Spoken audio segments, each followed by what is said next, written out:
नमस्कार। खरी खरी लेकर हाजिर हूं मैं सर्वमित्रा। लोकसभा में 1 जुलाई का दिन राहुल गांधी के नाम रहा। सदन में राहुल राहुल के नारे लगे, इसलिए क्योंकि राहुल गांधी ने एक बार फिर बीजेपी को सच का आईना दिखा दिया। राहुल गांधी ने कल अपने लगभग 2 घंटे के भाषण में ऐसी बातें कही जिनसे बीजेपी तिलमिला गई और नौबत ऐसी आ गई कि आखिर आधी रात को राहुल के भाषण के उन हिस्सों को निकालना पड़ा जो बीजेपी के लिए खास तौर पर असुविधाजनक थे।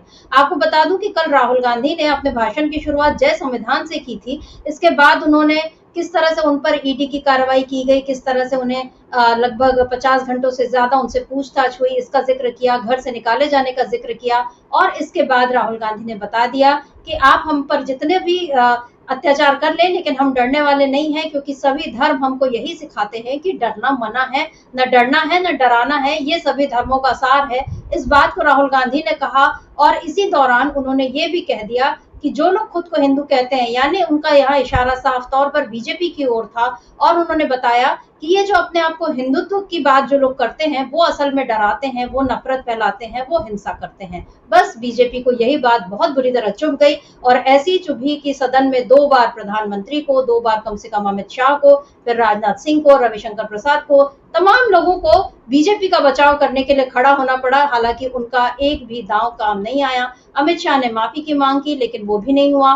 फिर उसके बाद अमित शाह ने लोकसभा स्पीकर से संरक्षण तक की मांग कर ली, वो भी उनको शायद ही मिल पाए, क्योंकि जिस अंदाज में न केवल राहुल गांधी बल्कि अब तो विपक्ष के सारे सांसद जिस तरह से बीजेपी को घेर रहे हैं, उसके बाद ये कहना मुश्किल है कि लोकसभा स्पीकर बीजेपी को बहुत लंबे वक्त तक संरक्षित कर पाएंगे या खुद बीजेपी अपनी और अपनी सरकार की रक्षा कर पाएगी, क्योंकि अब न केवल राहुल गांधी बल्कि पूरा विपक्ष फुल फॉर्म में नजर आ रहा है। और इसीलिए अब लोगों को ये कहना पड़ रहा है कि सदन में पहली बार विपक्ष की मौजूदगी का एहसास हो रहा है और जाहिर तौर पर कल इसी एहसास को राहुल गांधी ने बेहद मजबूती से कराया है।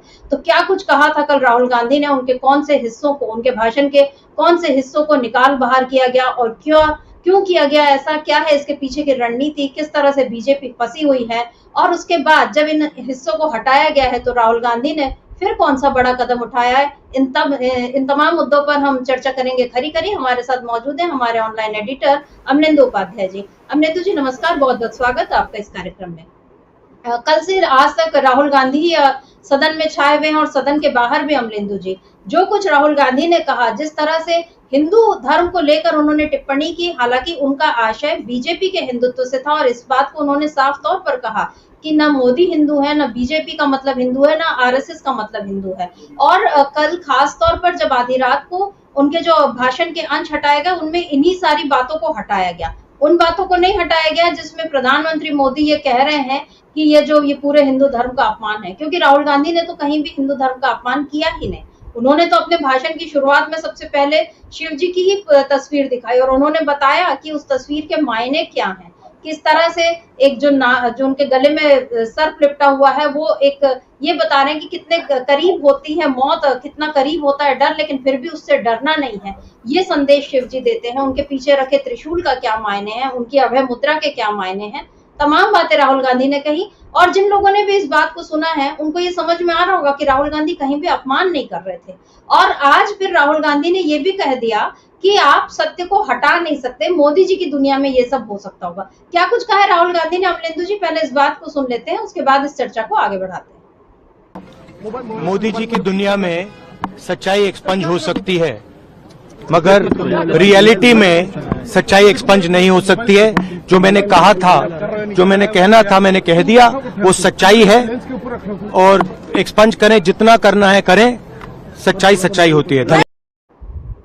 अमलेंदु जी, राहुल गांधी ने जो बात कही है वो बात जनता भी अच्छे से जानती है और कल जब इस भाषण का लाइव प्रसारण हो रहा था तो लोगों ने सुना ही है। अब बीजेपी की सुविधा के लिए भले इन बातों को सदन की कार्रवाई से हटा दिया जाए, लेकिन जो राहुल गांधी कह रहे हैं कि ये मोदी जी की दुनिया में हो सकता होगा, लेकिन सत्य इस तरह से हट नहीं सकता है। और जो बात लोगों ने सुन ली, लोग जिस बात को समझ रहे हैं, क्या बीजेपी के लिए अब वो संभव है कि इस तरह से कुछ अंश को हटा दे और अपना बचाव कर ले? क्या अब इतना आसान रह गया है बीजेपी के लिए अपना बचाव करना? अमलेंदु जी, प्रधानमंत्री उठ के खड़े हुए और उस समय ही जब प्रधानमंत्री बचाव नहीं कर पाए तो भारतीय जनता पार्टी किस तरीके से अपना बचाव कर पाएगी। राहुल गांधी ने जो चोट की और सीधी सीधी भारतीय जनता पार्टी की राजनीति को जो चोट की, वो अंदर तक बीजेपी को परेशान कर गई है समिता जी। और देखिए किस तरीके से कल राहुल गांधी के भाषण के दौरान कई कई मंत्रियों को उठकर खड़ा होना पड़ा, यहाँ तक कि प्रधानमंत्री को खुद 2 बार उठ करके खड़ा होना पड़ा। और शायद ये 10 वर्षों में पहली बार है कि प्रधानमंत्री नरेंद्र मोदी को जो है किसी सांसद के बोलने के दौरान जो उठ करके खड़ा होना पड़ता है, और गृह मंत्री को जो है वो जो लोकसभा के स्पीकर हैं उनसे संरक्षण मांगना पड़ता है। यानी कि ये साफ हो गया कि भारतीय जनता पार्टी राहुल के बातों से भारी दबाव में आ गई और वो तय नहीं कर पा रही थी कि उसको अपना बचाव किस तरीके से करना है। आखिर में उन्होंने जो तरीका निकाला बचाव करने का, वो तरीका ये निकाला कि राहुल गांधी की बात को तोड़ा मरोड़ा जाए।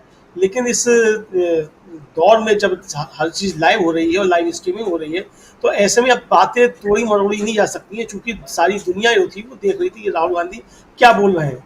हालांकि भारतीय जनता पार्टी के लोगों ने 9 सेकंड की एक क्लिप उसमें से काट के वायरल करने की कोशिश की, लेकिन उससे पहले ही कांग्रेस की तरफ से और दूसरे लोगों की तरफ से राहुल गांधी का जो असली वक्तव्य था वो वायरल कर दिया गया। और उसके बाद फिर था वो बीजेपी आईटी सेल का या भारतीय जनता पार्टी का या मोदी जी की आर्मी का, ट्रोल आर्मी का, उसका फिर वो वीडियो 9 सेकंड का बाद में आया। तो लोगों को समझ में आ गया कि ये आलू से सोना बनाने की भारतीय जनता पार्टी कोशिश कर रही है। तो भारतीय जनता पार्टी बुरी तरीके से इसमें फेल हुई और ये संदेश चला गया इस चक्कर में कि लोगों ने फिर वो पूरा वीडियो देखा जो उन्होंने लाइव कार्रवाई भी नहीं देखी थी कि राहुल गांधी ने आखिर कहा क्या था। और उसमें राहुल गांधी साफ साफ कहते सुने गए कि हिंदू धर्म जो है वो नफरत नहीं सिखाता, हिंदू धर्म हिंसा नहीं सिखाता। और ये जो है यानी भारतीय जनता पार्टी वाले लोग जो है ये सुबह से लेकर शाम तक नफरत हिंसा नफरत हिंसा नफरत हिंसा फैलाते हैं।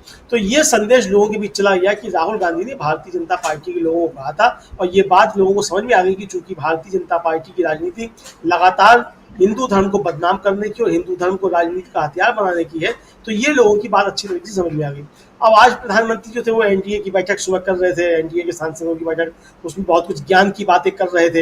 हालांकि प्रधानमंत्री स्वयं जो खुद दूसरी बार संसद में पहुंचे हैं, लोकसभा तीसरी बार पहुंच रहे हैं, तीसरी बार पहुंचे हैं लोकसभा में। 10 साल का ही उनका लोकसभा का अनुभव है, लेकिन उन्होंने सांसदों को याद दिलाया कि भाई आप लोग जाइए और प्रधानमंत्री की जो बनी हुई है म्यूजियम बना हुआ है, संग्रहालय बना हुआ है, वहाँ जाइए, दूसरे प्रधानमंत्रियों को भी देखिए सदन की कार्रवाई किस तरीके से होती है। ये सारा ज्ञान उन्होंने वहाँ देने की कोशिश की, लेकिन वो ज्ञान अपनी तरफ है समिता जी। असली बात यह है कि भारतीय जनता पार्टी राहुल गांधी के हमलों से बुरी तरीके से बिलबिला गई।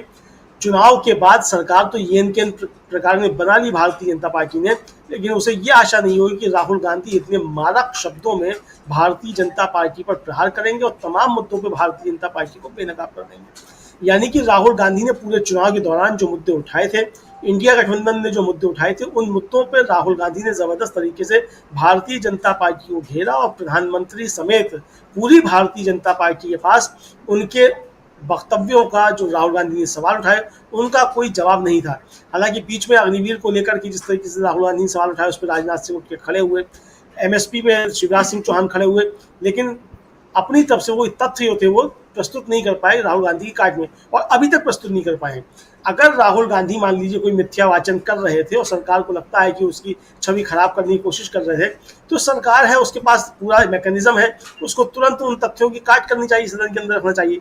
यदि राहुल गांधी कह रहे थे कि अग्निवीर को जो शहीद का दर्जा नहीं दिया जा रहा है और उनको मुआवजा नहीं दिया जा रहा है, तो वो अगर उनके पास दस्तावेज है सरकार के पास, तो उनको रखना चाहिए सदन पे कि ये है हम रखते। अभी तक तो प्रस्तुत किए नहीं गए, राजनाथ सिंह के जरूर खड़े हुए थे। इसी तरीके से एमएसपी को लेकर के, एमएसपी की लीगल गारंटी की बात राहुल गांधी ने की, शिवराज सिंह चौहान उस पर तो कोई जवाब दे नहीं पाए। तो कुल मिला के राहुल गांधी ने जो बात देखी उसके जवाब भारतीय जनता पार्टी के पास नहीं दे चुकी, तो अब वो इस तरीके से उठाने की कोशिश कर रहे हैं। राहुल गांधी ने आज जो उनके एक्सपंज किए गए उसको लेकर के लोकसभा के स्पीकर को एक पत्र भी लिखा है। और समिता जी, जैसा कि आपने कहा कि उसमें से वो अंश तो हटाए गए जो राहुल गांधी ने कहे, लेकिन उन अंशों का हवाला देते हुए जो प्रधानमंत्री कह रहे हैं वो अंश नहीं हटाए गए। तो क्या ये लोकसभा स्पीकर जो है उन्होंने खुद एक्सपंज किया है, या इसको भारतीय जनता पार्टी के किसी नेता ने प्रधानमंत्री खुद एक्सपंज कर दिया है? ये बड़ा सोच का विषय है, क्योंकि यदि स्पीकर उसको एक्सपंज करते तो स्पीकर फिर प्रधानमंत्री का भी करते।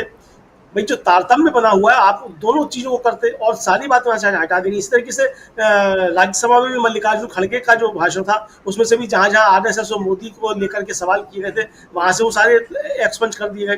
तो ये एक तरीके से कहा जाए कि जो लोकसभा के स्पीकर हैं या राज्यसभा के सभापति हैं, वो जिस तरीके से काम कर रहे हैं, तो ये साफ तौर पर दिखाई पड़ता है कि क्या वो किसी भारी दबाव में है भारतीय जनता पार्टी के और आरएसएस के, इसको ये संदेश जनता के बीच में जा रहा है, जो कि अच्छा संदेश नहीं है।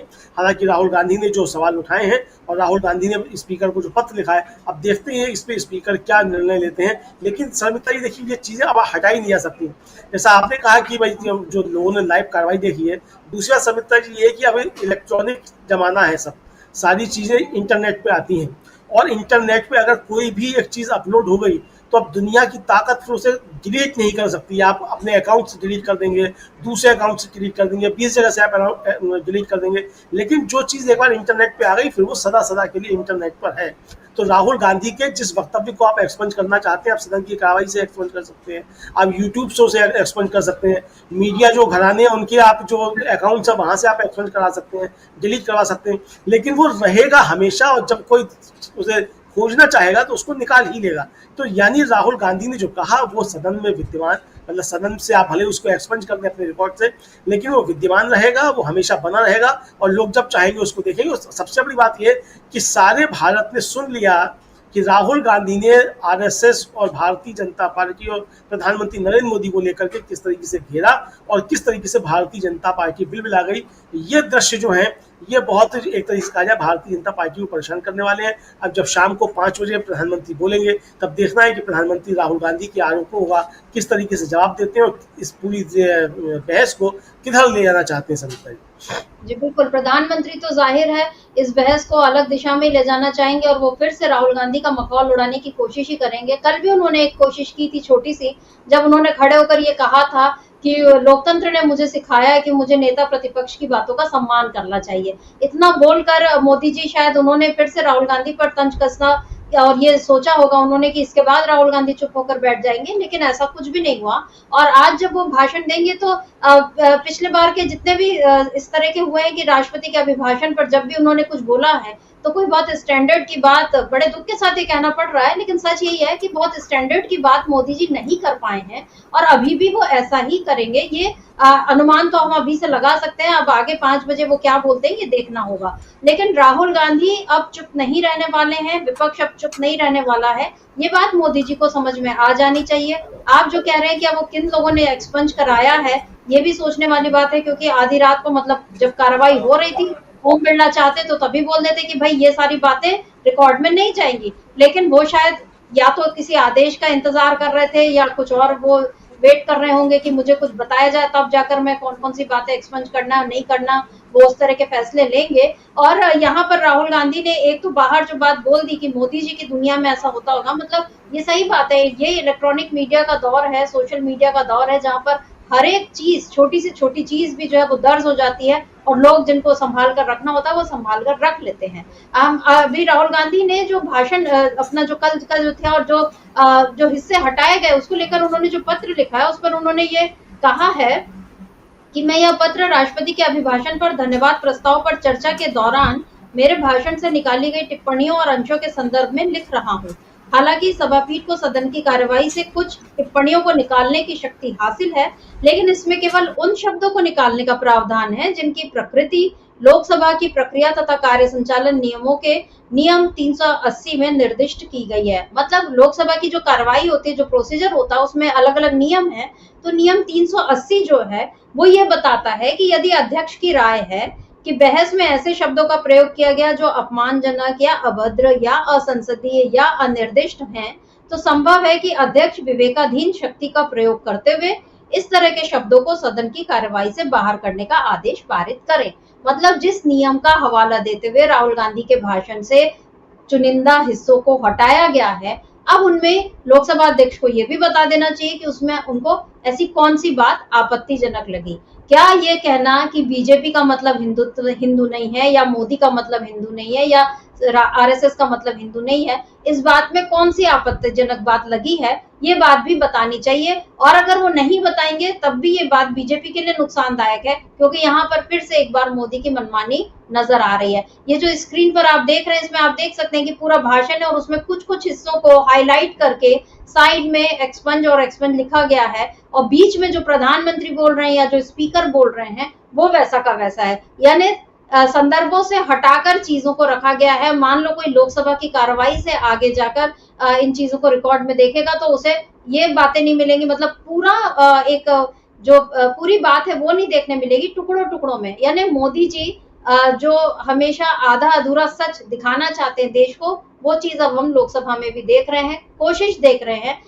देखने वाली बात यह है कि बीजेपी की ये कोशिश कामयाब हो पाती है या नहीं।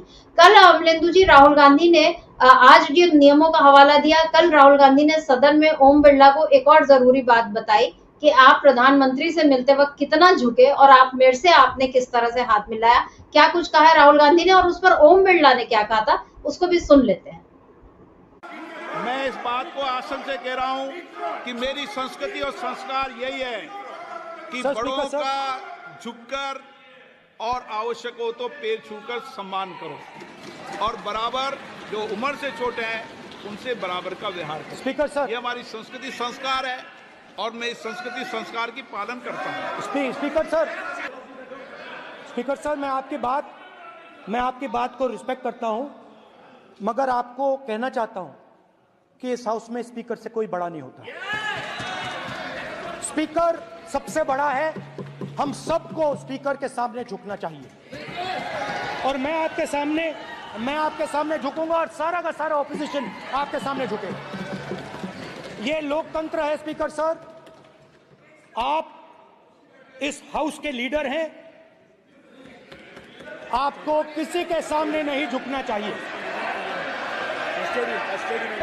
कस्टोडियन है, नेता प्रधानमंत्री है, स्पीकर को आप speaker is the last word,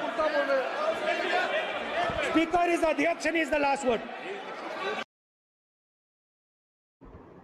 यहाँ पर अमलेंदु जी जो बात उन्होंने कही है, ये एक और कुछ हमारे स्क्रीन पर आ रहा है कि at around 4 PM this evening prime minister Narendra Modi will reply to the motion of thanks. अच्छा, यहाँ पर मतलब जो 5 बजे बोलने वाले थे प्रधानमंत्री, अब वो 4 बजे सदन में धन्यवाद प्रस्ताव पर अपनी बात रखेंगे।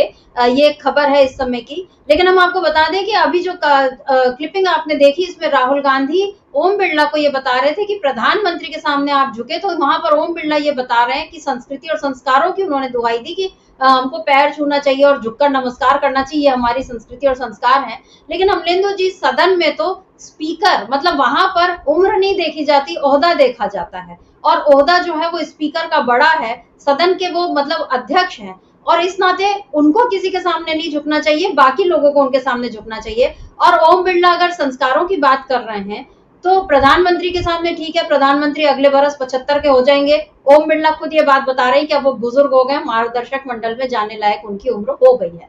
लेकिन राजनाथ सिंह भी तो 72 साल के हैं, ओम बिरला 61 साल के हैं, तो अभी इस लिहाज से तो कि उनको राजनाथ सिंह के सामने भी झुकना चाहिए। मतलब अगर ये लॉजिक लगाएं, और विपक्ष में भी ऐसे कई सांसद हैं जिनकी उम्र ओम बिरला से ज्यादा होगी, तो क्या वो सबके सामने झुकते रहेंगे? यहाँ पर ओम बिरला जिस तरीके का एक वो जो पक्षपात दिखा रहे हैं, क्या मोदी ने इसी वजह से, क्या बीजेपी ने इसी वजह से उनको इस आसंदी पर बैठाया था? और क्या यही डर जो है बार बार जताया जा रहा था इंडिया गठबंधन की तरफ से? आज जो कल हमने देखा या आज जो हम देख रहे हैं, ये तो केवल झलकियां हैं। क्या इसके बाद जेडीयू और टीटीपी को समझ में आएगा कि आखिर क्या बीजेपी की रणनीति है, किस रास्ते पर बीजेपी चलना चाह रही है?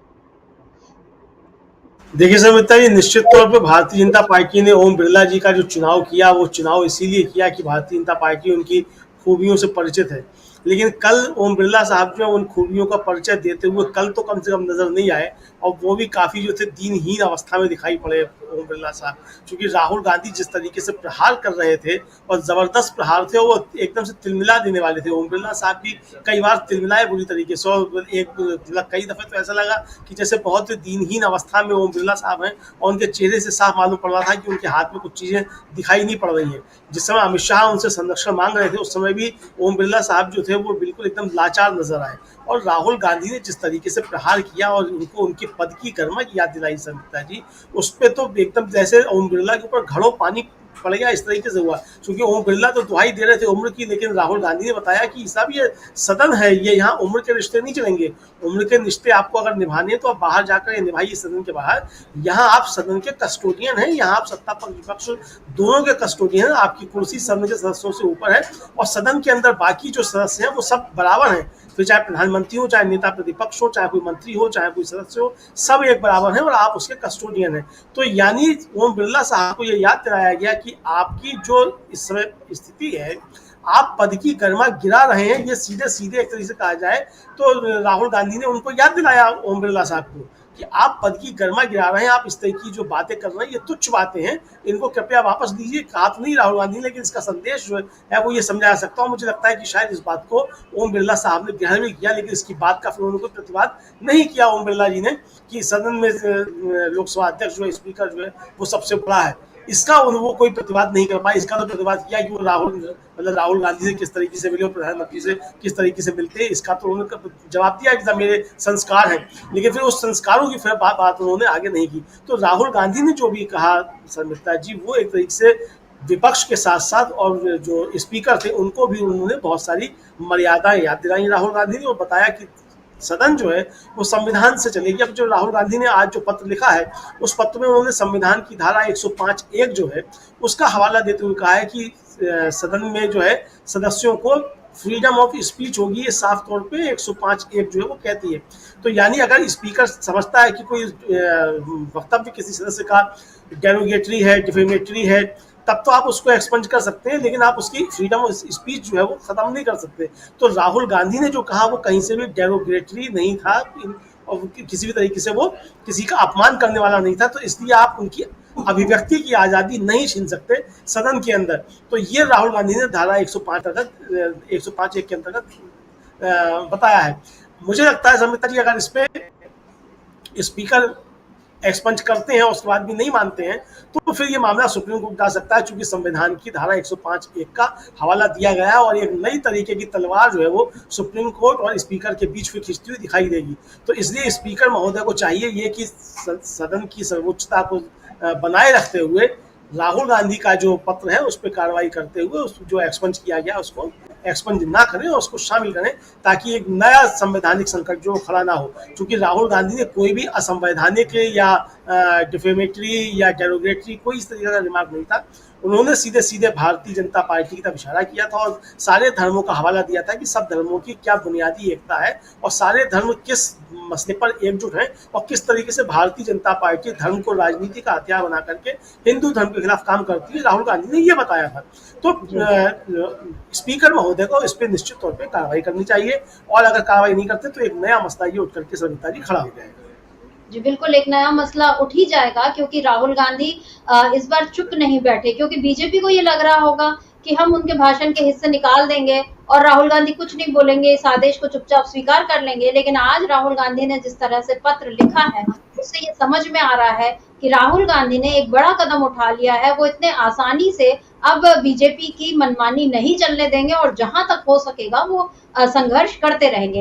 पिछले बार जब इसी तरह धन्यवाद प्रस्ताव पर चर्चा हो रही थी और उसमें राहुल गांधी ने मणिपुर का जिक्र किया था और उसमें उन्होंने ये जो कहा था कि भारत माता की हत्या हुई है, उस समय भी बीजेपी ने बहुत हंगामा मचाया था। और मुझे याद है कि तब ओम बिरला ने तुरंत ही कहा था कि ये रिकॉर्ड में नहीं जाएगा और इसको हम आप ऐसी बात मत बोलिए। और राहुल गांधी पर तब भी बीजेपी ने ये आरोप लगाए थे कि उन्होंने भारत माँ का अपमान किया है, जबकि राहुल गांधी ये बता रहे थे कि भारत माँ का मतलब क्या है और मणिपुर की महिलाओं के साथ जो हो रहा है वो कितना गलत हो रहा है। और प्रधानमंत्री इस पर कुछ नहीं बोलकर, बीजेपी इस पर कोई कार्रवाई नहीं करके कितना गलत कर रही है। यानी राहुल गांधी मुद्दे की बात उठाते हैं तो बीजेपी को वो बात चुप जाती है और उसको वो किसी न किसी के अपमान से जोड़कर बातों को दूसरी दिशा में मोड़ने की कोशिश करती है। लेकिन बीजेपी की ये कोशिश पिछले साल चल गई, पिछले कार्यकाल में चल गई, लेकिन इस बार ऐसा शायद ही हो पाए।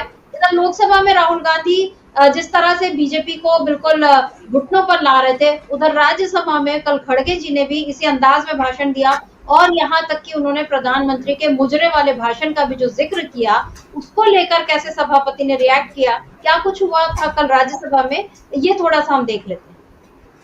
सर आखिरी में क्या बोले, अगर इनको अपने वोट बैंक के सामने मुजरा करना है तो ये करे।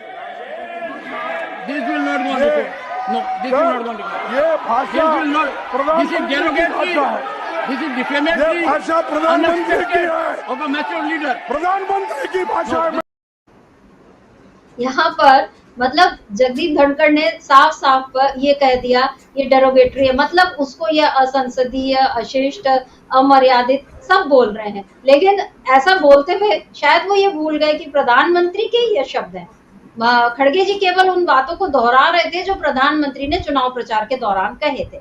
और ठीक है, सदन में ऐसे शब्दों का इस्तेमाल नहीं होना चाहिए और सभापति होने के नाते उन्होंने इसको मना कर दिया।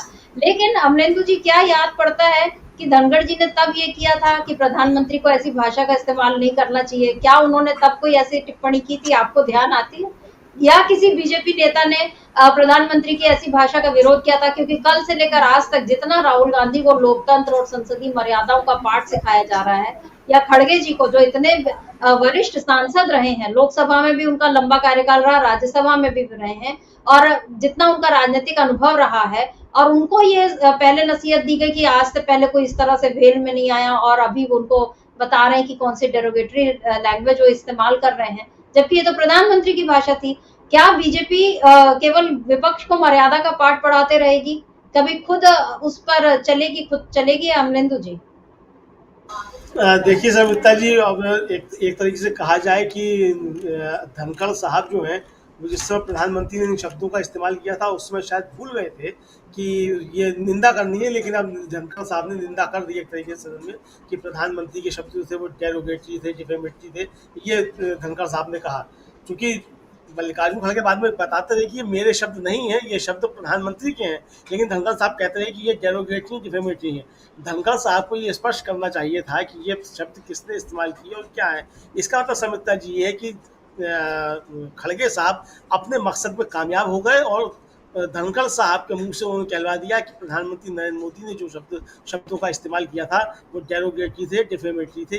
ये खड़गे साहब की कहा जाए एक जीत समझी जा सकती है राज्यसभा के अंदर। भारतीय जनता पार्टी जो है जिस तरीके की राजनीति कर रही है, खासतौर से प्रधानमंत्री नरेंद्र मोदी जिस तरीके की राजनीति कर रहे हैं, जिस तरीके से सदन की आसंदी का जो दोनों सदन में सभापति हैं उनका इस्तेमाल किया जा रहा है, उसका ये एक अच्छा नमूना जो है वो समझा जा सकता है।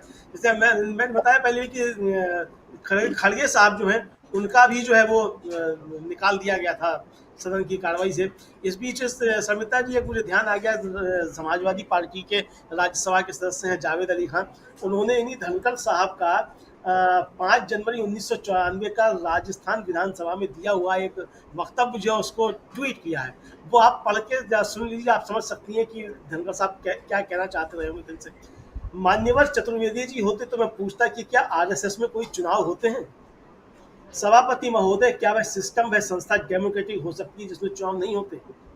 क्या पार्लियामेंट्री डेमोक्रेसी में ऐसी संस्था का कोई स्थान है? भारत की जनता का अभिवादन आप और हम सबको मिलकर करना चाहिए कि इस चुनाव के माध्यम से आरएसएस को उन्होंने करारा जवाब दिया। श्री जगदीप धनखड़, विधायक, राजस्थान, 5 जनवरी 1994 राजस्थान विधानसभा।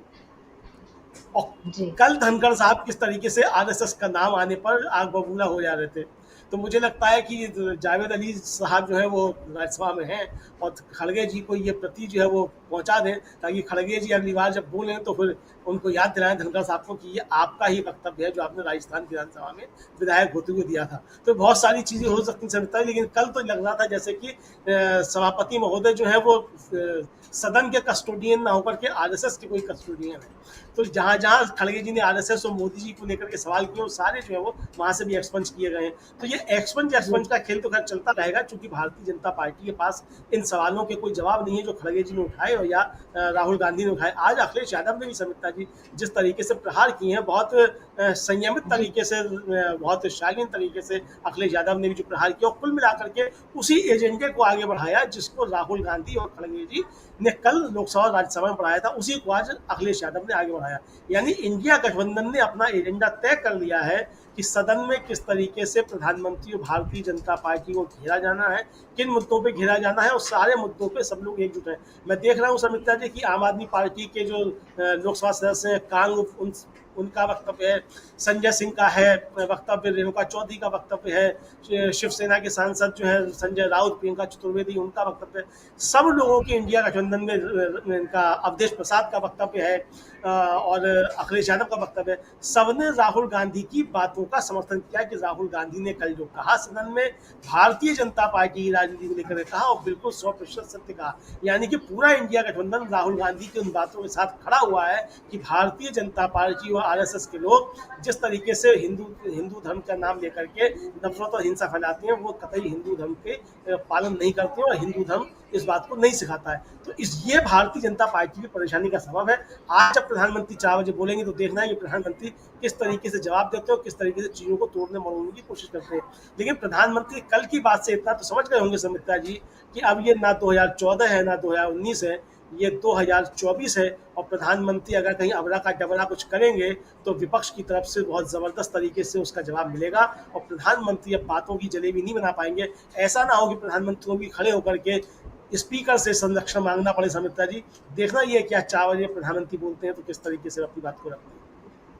जी बिल्कुल, 4 बजे की पृष्ठभूमि तो मेरा ख्याल है अमलेंदु जी वो सुबह से बनानी उन्होंने शुरू कर दी है। आज जब उन्होंने संसदीय दल की बैठक ली अपने एनडीए के, तो उसमें उन्होंने ये कहा कि तीसरी बार एक चाय वाला प्रधानमंत्री बना है। मतलब समझ ही नहीं आ रहा, 3 बार आप मुख्यमंत्री हो गए, 3 बार आप प्रधानमंत्री हो गए, लेकिन चाय वाला अभी तक आपको अपने नहीं मालूम वो कब का किस्सा है, लेकिन उस किस्से को अभी तक भुनाने की उनको जरूरत पड़ रही है। इसी से समझ में आ सकता है कि मोदी जी अब अपने आप को कहीं ना कहीं मजबूर समझने लगे हैं और वो इतने आसानी से हालांकि पीछे भी नहीं हटेंगे और उनका जैसा कि रिकॉर्ड रहा है वो बहुत मतलब जिसको कहते हैं कि डेरोगेटरी हम जिसको बोल सकते हैं, वो उस तरह से जाकर प्रहार करते रहे हैं पहले भी, चाहे उन्होंने मनमोहन सिंह जी पर किए, चाहे सोनिया गांधी पर किए, तो अभी वो राहुल गांधी पर वैसा ही कहेंगे ही, ये बिल्कुल तय है। क्योंकि कल उन्होंने बोल दिया कि मुझे विपक्ष के नेता को गंभीरता से लेना चाहिए। आज जो है वो जब से ट्रेंड कर रहा है फिरोज खान का पोता और पप्पू, ये सब सोशल मीडिया पर जिस तरह से ट्रेंडिंग हो गए हैं,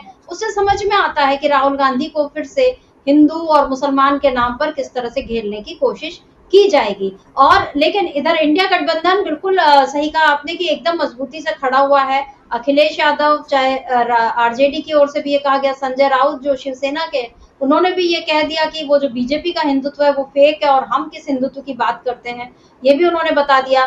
महुआ मोइत्रा जो टीएमसी की सांसद हैं, फिर से लौटी हैं लोकसभा में, आज उनके भी जोरदार मतलब बहुत जोरदार तरीके से उन्होंने अपनी बात रखी और राहुल गांधी का नाम लेकर बताया कि कैसे वो जो बोल रहे हैं कि डरो मत और हम नहीं डर रहे हैं। क्या कुछ कहा है महुआ मोइत्रा ने, ये भी सुनते हैं। 7 months ago, on the 8th of December, this house was transformed into a Kuru Sabha, presided over by a blind Dhritarashtra, where Dushasan Darbaris made every attempt to disrobe Draupadi. The ethics committee that voted to recommend my expulsion on the 9th of November, they voted 6-4, had 10 members and 1 chairperson. Of the 5 Lok Sabha members from the BJP, 4 have not returned to the house. The chairperson, a BJP member, has also not returned. The Congress turncoat from Punjab who voted against has also not returned. The BJP lady MP from Maharashtra who started the debate in the house on behalf of the BJP has also lost. Much like Lord Krishna protected Draupadi, the people of Krishnanagar have protected me. In the last year, a lot of people look at me and say, "Oh, Mahua, you must have lost a lot. You lost your membership, you lost your house. And by the way, I also lost my uterus due to a surgery." But you know what I gained? I gained what Rahulji said. The freedom from fear. I do not fear you. I will see the end of you. We will see the end of you. Your ED, your CBI, your income tax, your trolls, your media, your bought out judges, nobody can scare us. Nobody can scare us. ये साफ साफ महुआ मोइत्रा ने बोला है कि हमें कोई नहीं डरा सकता और हम आपका अंत देखेंगे। महुआ मोइत्रा बहुत रोष और जोश में बोलते हुए नजर आ रही थी अमलेंदु जी, और जो बातें उन्होंने कही, क्या उनकी कोई कार्ड बीजेपी दे पाएगी? क्योंकि उन्होंने तो बिल्कुल तथ्यों के साथ बता दिया कि किस तरह से मुझे हटाएगा और जिन लोगों ने हटाने की ये शुरुआत की वो आज इस सदन में नहीं है। और फिर यहाँ उन्होंने भगवान कृष्ण का उदाहरण देते हुए वो अपने संसदीय क्षेत्र कृष्णा नगर तक वो पहुंच गई। कुल मिलाकर बिल्कुल बीजेपी को उसी की भाषा में जवाब दे दिया महुआ मोइत्रा ने। क्या कोई बचाव कर पाएगी बीजेपी यहाँ अपना? नहीं समिता जी, कोई बचाव नहीं कर पाएगी और महुआ मोइत्रा ने उधेड़ कर रख दिया भारतीय जनता पार्टी को। अब देसी भाषा में मैं कहूँ तो उधेड़ कर रख दिया पूरी तरीके से। और देखिए कैसा सन्नाटा आया था भारतीय जनता पार्टी की तरफ छाया हुआ था टेडी बेंच पर। कोई शब्द नहीं निकल रहा था और जिस तरीके से उन्होंने कहा कि धृतराष्ट्र का अंधी सभा थी, द्रौपदी का चीर हुआ, सारी बातें तो उन्होंने कह दी भारतीय जनता पार्टी के लिए और खामोशी के साथ सब सुनते रहे। इससे पहले जब बोलने के लिए खड़ी हुई थी महुआ मोइत्रा तो प्रधानमंत्री उठ करके जाने लगे और ओम बिरला उठ करके जाने लगे स्पीकर। तो उन्होंने कहा कि रुकिए रुकिए, कहाँ जा रहे हैं आप, तो मेरी कॉन्स्टिट्यूंसी में 2 बार गए थे, सुनकर करके तो जाइए।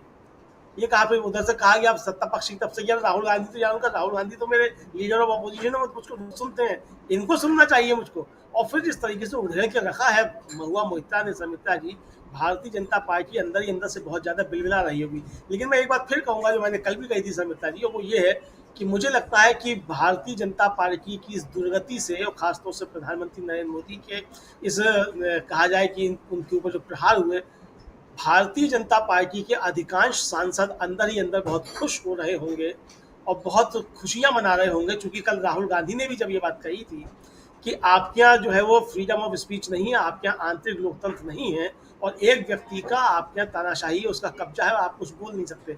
आप देखिए पिन ड्रॉप साइलेंस सत्ता पक्ष की तरफ से थी, भारतीय जनता पार्टी का एक भी सांसद उठ करके खड़ा नहीं हुआ और उसने ये नहीं कहा कि नहीं हमारे यहाँ बोलने की आज़ादी है और हम नरेंद्र मोदी के खिलाफ अपने यहाँ कुछ बोल सकते हैं। तो यानी कि जो राहुल गांधी ने कहा समिता जी, एक तरह से कहा जाए भारतीय जनता पार्टी की पूरी अंदरूनी राजनीति जो है उसको भी एकदम उधेड़ कर रख दिया राहुल गांधी ने। और उसके बाद इंडिया गठबंधन के जो भी लोग बोलने के लिए आए उन्होंने पूरी भारतीय जनता पार्टी की पूरी राजनीति जो है उसको उघाड़ करके रख दिया। तो ये भारतीय जनता पार्टी के लिए अब मुझे लगता है कि ये इनकी कोशिशें अब ये होंगी कि सदन कम चले, लंबा ना चले, बहसें कम होने पाए। जिस तरीके से कल हल्ला गुल्ला मचाने की कोशिश की भारतीय जनता पार्टी के लोगों ने, आज भी हो सकता है हल्ला गुल्ला मचाएं, आगे जब सदन चले तब भी हल्ला गुल्ला मचाएं। लेकिन विपक्ष अब इतना तगड़ा है समिता जी, और जैसा कि महुआ मोइत्रा ने कहा कि हमको कोई डरा नहीं सकता, आपकी ED, CBI, income tax, troll media सबको उन्होंने शामिल किया कि ये भी हमको कोई डरा नहीं सकता। और राहुल गांधी ने जो कहा कि डरो मत, तुम डरने वाले नहीं हो, यानी कि राहुल गांधी का डरो मत का मंत्र जो है समिता जी वो अभी भी काम कर रहा है। और कल राहुल गांधी ने सदन में खड़े होकर के यही बताया कि डरो मत क्यों है और क्या अगर मुद्दा है, सारी बातें बताई। और ये एक तरीके से भारतीय जनता पार्टी के लिए डरो मत का नारा जो है वो बहुत डर पैदा कर रहा है, ये इसको समझा सकता है। क्योंकि भारतीय जनता पार्टी की पूरी राजनीति, उसका पूरा कारोबार जो है वो डर पे ही कायम है। कभी हिंदुओं को मुसलमानों का डर दिखाया जाएगा, कभी दलितों को सवर्णों का दिखाया जाएगा, कभी सवर्णों को दलितों का दिखाया जाएगा। तो भारतीय जनता पार्टी की पूरी राजनीति डर पे ही कायम है, डर के कारोबार पे कायम है। तो अगर ये डरो मत का नारा चलने लगेगा और लोग डरना बंद कर देंगे, भारतीय जनता पार्टी के अंदर भी अगर लोग मोदी जी से डरना बंद कर देंगे तो फिर मोदी जी की राजनीति कैसे चल पाएगी। तो मुझे लगता है कि डरो मत का नारा काम कर रहा है और भारतीय जनता पार्टी की बेचैनी बढ़ती जा रही है। बिल्कुल, पहले इस नारे ने सड़क पर काम किया और अब यही नारा यानी डरो मत की जो बात है वो सदन के भीतर अपना असर दिखा रही है। और अमरिंदु जी, एक और चीज, मतलब आज महुआ मोइत्रा ने कृष्ण का जिक्र किया, इससे पहले अखिलेश यादव ने राम का जिक्र किया और उन्होंने ये बताया कि मर्यादा पुरुषोत्तम क्या चीज है और अयोध्या किस बात के लिए जानी जाती है और किस तरह अयोध्या के लोगों ने संदेश दिया है। और कल भी जब राहुल गांधी ने अयोध्या का नाम लिया और उसके बाद अवधेश प्रसाद जी से उन्होंने वहीं पर हाथ मिलाया, आज भी ये हुआ। और जितने बार वो ऐसा कर रहे हैं, ओम बिरला जी को हाथ दिखा के बोलना पड़ रहा है बैठ जाइए बैठ जाइए, आज भी अखिलेश यादव ने यही किया। और जिस तरीके से अवधेश जी को सबसे सामने पहली पंक्ति में बैठाया जा रहा है, क्या ये बीजेपी को बार बार इस बात का एहसास, कल राहुल गांधी ने ये बात भी बोली थी कि अयोध्या में से सर्वे हुआ और उसके बाद वहां मना हो गया तो वाराणसी से वो बच के आ गए।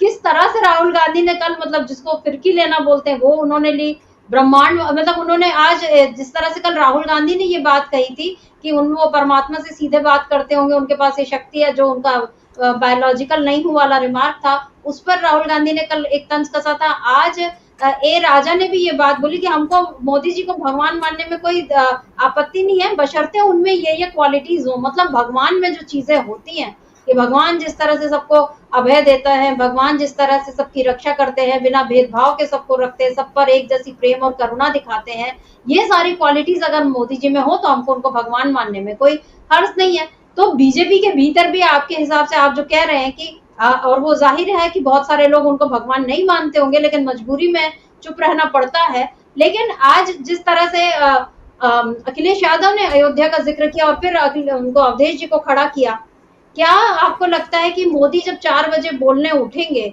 तो क्या अपनी बात में वो अयोध्या का जिक्र करेंगे? क्या वो ये बताएंगे कि किस तरह संविधान को हम खत्म नहीं करने वाले? क्योंकि बार बार अब कांग्रेस को संविधान, आपातकाल, इन्हीं मुद्दों पर घेरने की कोशिश हो रही है। जो मुद्दे कांग्रेस ने और इंडिया गठबंधन ने खड़े किए, बीजेपी कोशिश कर रही है कि उनको उन्हीं मुद्दों में फंसाए। हालांकि उसकी ये कोशिश कितनी चल पाएगी अमलेंदु जी, ये सवाल है। क्योंकि अयोध्या के मसले पर क्या कुछ बोल पाएंगे प्रधानमंत्री, या वो इस मुद्दे पर चुप रह जाएंगे? देखिए समिता जी, प्रधानमंत्री अयोध्या का मसला भले ही ना उठाएं, क्योंकि अयोध्या का मसला उठाएंगे तो सामने अवधेश प्रसाद बैठे हुए दिखाई देंगे। मतलब अवधेश प्रसाद तो इस तरीके से भारतीय जनता पार्टी के लिए एक तरीके से कहा जाए कि वो सिंबल हो गए, जिसको देख करके डर पैदा हो जाए भारतीय जनता पार्टी को। तो वो अवधेश प्रसाद का चेहरा जो है वो बार बार प्रधानमंत्री नरेंद्र मोदी को परेशान करता रहेगा। और सबसे बड़ी बात यह है कि आगे की सीट पर ही अवधेश प्रसाद बैठ रहे हैं राहुल गांधी और अखिलेश यादव के साथ में, जहां आगे की दूसरी तरफ सत्ता पक्षी तरफ जहां प्रधानमंत्री और नितिन गडकरी और अमित शाह बैठ रहे हैं, उसी रो में सामने की तरफ जो है वो अवधेश प्रसाद बैठ रहे हैं। और ये बार बार दिखाया जा रहा है कि अवधेश प्रसाद अयोध्या से आए हुए हैं और अयोध्या ने आपको किस तरीके से दंग किया है। तो अब देखना ये समिता, जैसे आपने कहा कि प्रधानमंत्री का अयोध्या का जिक्र करते हैं कि नहीं करते, मुझे लगता है कि प्रधानमंत्री अयोध्या का जिक्र करने से अब बचेंगे। और उन्होंने जय श्री राम का नारा भी नहीं लगाया था, वो जीत करके आए थे। जय जगन्नाथ का उन्होंने नारा लगाया, जय श्री राम को भूल गए थे। सेंगोल को भी उन्होंने नहीं पूछा था, क्योंकि वो काम चला नहीं तमिलनाडु, तो सेंगोल भी था उस समय, याद नहीं किया गया। तो अब प्रधानमंत्री क्या करते हैं, मुझे लगता है प्रधानमंत्री राहुल गांधी के कल के उस भाषण की 9 सेकंड की क्लिप को काट करके वो जलेबी छानने की कोशिश करेंगे। लेकिन जैसा मैंने पहले कहा कि विपक्ष बहुत तगड़ा है और सदन के अंदर सब लोग उपस्थित रहेंगे, तो प्रधानमंत्री बात का पतंगड़ बना नहीं पाएंगे। और अगर बनाएंगे तो उसका जबरदस्त प्रतिवाद होगा, फिर चाहे वो किसी भी मसले पर बातचीत करना चाहें। हो सकता है समिता जी प्रधानमंत्री सोचें, चूंकि ये संदेश ना जाए कि प्रधानमंत्री जो है वो 56 इंच का सीना जो है वो 24 इंच का रह गया है या 12 इंच का रह गया है, तो ऐसा कोई संदेश ना जाए, तो कुछ बातें करने की कोशिश करें। लेकिन राहुल गांधी ने जो कल जिस तरीके से हमले किए हैं, उन हमलों का जवाब उस तरीके से प्रधानमंत्री नहीं दे सकते, ये हम बिल्कुल समझ सकते हैं। प्रधानमंत्री अगर कुछ बात जवाब देंगे भी तो या तो वो मुजरा मुसलमान से और नीचे जाएंगे, वरना फिर संसदीय भाषा में प्रधानमंत्री के पास उन बातों का जवाब देने के लिए मुझे लगता है कि शब्द नहीं है। अब देखना यह है कि प्रधानमंत्री किस तरीके से जवाब देते हैं। हो सकता है कि रात भर उन्होंने अच्छी तैयारी की हो कि क्या जवाब देने हैं, लिख करके भी लाए हो, चूंकि टेलीप्रॉम्प्टर लगाने की सुविधा लोकसभा में नहीं होगी कि जहां वो टेलीप्रॉम्प्टर देख के बातचीत कर सके, तो वो लिख करके लाए होंगे, उसको देख करके पढ़ेंगे, हो सकता है। लेकिन वो जो भी बातें कहेंगे, उन बातों में अगर कुछ भी डेरोगेटरी या डिफेमेटरी होगा तो विपक्ष उसको बर्दाश्त नहीं करेगा। इतनी बात मुझे लगता है उनकी समझ में आ भी गई होगी, चूंकि समझदार राजनीतिज्ञ हैं, इसमें कोई शक नहीं है। प्रधानमंत्री बहुत समझदार राजनीतिज्ञ हैं, तो उनको ये बात निश्चित तौर पर समझ में आ रही होगी। विपक्ष बहुत तगड़ा है, और अगर प्रधानमंत्री कुछ डेरोगेटरी या डिफेमेटरी बात करेंगे तो फिर उनका भी स्पंज कराने के लिए विपक्ष हमला करेगा और स्पीकर को फिर बीच में दखल देना पड़ेगा। यहाँ सबसे खराब स्थिति जो बन रही है समिता जी, वो बेचारे स्पीकर की बन रही है। मुझे उनका चेहरा देख करके बाबा जब वो आते हैं स्क्रीन पर, बहुत दया सी भी आती है कि वो किस स्थिति में पहुंच गए हैं। एक दिन पहले तक वो किस तरीके से शेर बने हुए नजर आ रहे थे जब दीपेंद्र हुड्डा को वो हड़का रहे थे, एक तरीके से कहा जाए, और कल जिस तरीके से वो सदन में नजर आए तो बहुत दीनहीन अवस्था में, किन कर्तव्य विमूढ़ से स्पीकर दिखाई पड़े। आज शाम को 4 बजे उनकी जिम्मेदारी और बढ़ जाएगी, क्योंकि विपक्ष बहुत तगड़ा है और प्रधानमंत्री अपनी जिस तरीके की भाषा के लिए जाने जाते हैं, अगर प्रधानमंत्री उस भाषा में बात करते हैं तो ओम बिरला साहब की काबिलियत की परीक्षा असली जो है, मुझे लगता है समिता जी आज 4 बजे है। प्रधानमंत्री से ज्यादा परीक्षा जो है वो ओम बिरला साहब की है समिता जी। बिल्कुल, स्पीकर की परीक्षा है। सबसे बड़ी परीक्षा तो बहरहाल लोकतंत्र की है कि स्पीकर और सत्ता में बैठी बीजेपी और उसके साथी जो हैं वो इस लोकतंत्र की रक्षा कर पाते हैं या नहीं, ये आज शाम को साफ हो जाएगा। और मुझे जहां तक लगता है अमलेंदु जी की आज शाम को प्रधानमंत्री बहुत ज्यादा कोशिश ये करेंगे, वो विक्टिम कार्ड खेलने की कोशिश करेंगे, वो क्योंकि उनका ये कार्ड हमेशा काम आया है। उनको पता है कि मैं अपने आप को किस तरह से पीड़ित और दीनहीन और बेचारा और सब लोगों से प्रताड़ित बताऊं, तो वो कोशिश आज प्रधानमंत्री करेंगे। ये बताने की कोशिश करेंगे कि कैसे परिवार और वंशवाद और शहजादों ने मिलकर उनका जीना हराम कर रखा है। कुछ इस तरह की बातें मुझे ऐसा लगता है कि प्रधानमंत्री कर सकते हैं। बहरहाल वो क्या बोलने वाले हैं ये तो प्रधानमंत्री जाने या उनके स्पीच राइटर जाने। देखना दिलचस्प होगा कि आज शाम को संसद में क्या होगा। बहरहाल इस बात की संतुष्टि मिल रही है, सुकून मिल रहा है ये देखकर कि संसद में लोकतंत्र जिंदा दिखाई दे रहा है और इसका पूरा क्रेडिट जाता है इंडिया गठबंधन को, जिसने इन पूरे चुनाव में लोकतंत्र और संविधान के मुद्दे को जिंदा रखा और सदन में पहुंचने के बाद भी वो इन्हीं मुद्दों के इर्द गिर्द ही अपनी बातों को रख रहा है। विपक्ष संसदीय मर्यादाओं का पालन जिस तरह से कर रहा है, देखना ये होगा कि प्रधानमंत्री, बीजेपी की पूरी सरकार और स्पीकर उस मर्यादा को बरकरार रख पाते हैं या नहीं। कमलेंदु जी, आज इस चर्चा को हम यही विराम देते हैं। आपका बहुत बहुत शुक्रिया जो आप हमसे जुड़े और शुक्रिया आप तमाम दर्शकों का जिन्होंने आज की इस चर्चा को ध्यान से सुना। आगे भी आप बने रहिए डीबी लाइव के साथ, अभी बहुत कुछ होना बाकी है। नमस्कार।